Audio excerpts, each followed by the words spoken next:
Assalamualaikum warahmatullahi wabarakatuh. Nama saya Fadla Faizah, NIM 18205100034, akan menjawab pertanyaan UAS Makul Pembiayaan Bank Syariah. Langsung saja, yang pertama yaitu jelaskan pengawasan pasif dan aktif dalam pembiayaan bank syariah. Dalam rangka pengamanan fasilitas pembiayaan, bank melakukan pengawasan yang seksama atas perjalanan pembiayaan, baik secara keseluruhan maupun secara individual per nasabah atau debitur. Apakah pelaksanaan pemberian pembiayaan sesuai dengan rencana yang disusun atau tidak. Pengawasan pembiayaan dilakukan bank dapat bersifat aktif dan dapat pula bersifat pasif. Pengawasan aktif yaitu dilakukan dengan pengawasan on the spot, yaitu di tempat usaha para debitur, sehingga secara langsung akan dapat diketahui segala masalah yang timbul. Lalu yang kedua yaitu pengawasan pasif, dilakukan melalui penelitian laporan-laporan tertulis yang dilakukan debitur, seperti laporan keadaan keuangan, laporan penyaluran keuangan, dan laporan aktivitas. Itu dari keadaan stok atau perkembangan usaha dan sebagainya. Pertanyaan yang kedua yaitu apa yang dimaksud dengan downgrading risk, apa dampaknya dan bagaimana cara meminimalisirnya. Pengertiannya, downgrading risk itu adalah perubahan negatif dalam peringkat sekuritas. Situasi ini terjadi ketika analis merasa bahwa prospek masa depan untuk sekuritas telah melemah dari rekomendasi awal, biasanya karena perubahan material dan fundamental dalam operasi perusahaan, prospek masa depan atau industri. Dampaknya dapat menyebabkan kerugian dan mengganggu kinerja operasional perbankan dan stabilitas keuangan. Ketidakstabilan sistem keuangan akan mengakibatkan krisis. Cara meminimalisirnya, rekonstruksi nilai mewujudkan penyelesaian pada lembaga keuangan berbasis nilai keadilan, penyelesaian khususnya kepada debitur yang kooperatif. Maka kreditur wajib menerapkan penyelesaian alternatif, yaitu dengan rescheduling, reconditioning, dan restructuring. Pertanyaan yang ketiga, sebutkan jenis pembiayaan sindikasi dan bagaimana prosesnya. Dalam perkembangan jenis pembiayaan, sindikasi ini terbagi menjadi 3 bentuk. Yang pertama yaitu lead syndication, itu sekelompok bank yang secara bersama-sama membiayai suatu proyek dan dipimpin oleh satu bank saja yang bertindak sebagai leader atau pemimpin dari pembiayaan tersebut. Yang kedua yaitu club deal, itu sekelompok bank syariah yang secara bersama-sama membiayai suatu proyek, tetapi antara bank yang satu dengan yang lain tidak memiliki hubungan kerja bisnis yang sama dalam hal penyatuan modal mereka. Yang ketiga yaitu sub syndication, itu bentuk sindikasi antara suatu bank dengan salah satu bank peserta sindikasi lain, dan kerjasama bisnis antara keduanya tidak berhubungan langsung dengan peserta sindikasi lainnya.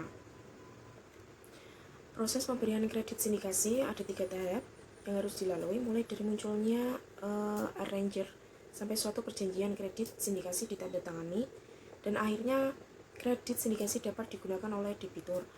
Ketiga tahap tersebut adalah pre-mandate phase, post-mandate phase, dan post-signing phase.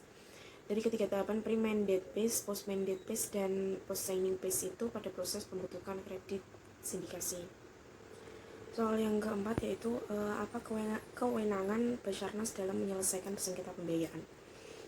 Kewenangan Basarnas sebagai lembaga permanen yang didirikan oleh Majelis Ulama Indonesia berfungsi menyelesaikan kemungkinan terjadinya sengketa muamalat yang timbul dalam hubungan perdagangan, industri, keuangan, dan jasa.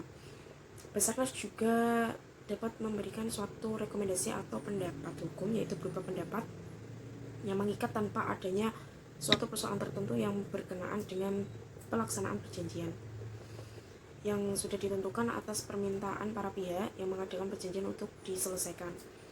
Kehadiran Basarnas merupakan salah satu upaya pemerintah Republik Indonesia dalam mewujudkan keadilan, ketentraman, dan kedamaian di kalangan umat Islam. Dasar hukum penyelesaian sengketa melalui Basarnas ini berpedoman pada hukum Islam dan juga hukum nasional.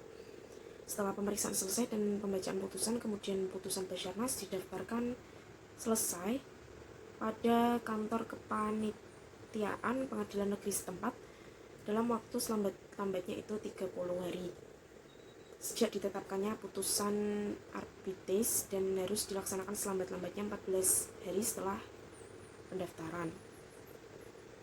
Jika terbukti melakukan hal yang terdapat adanya tipu muslihat, maka putusan Basarnas dapat dibatalkan oleh pengadilan negeri dan dianggap tidak pernah terjadi.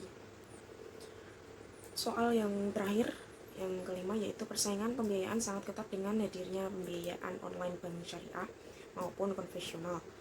Bagaimana strategi bank syariah dalam menghadapi persaingan pembiayaan online?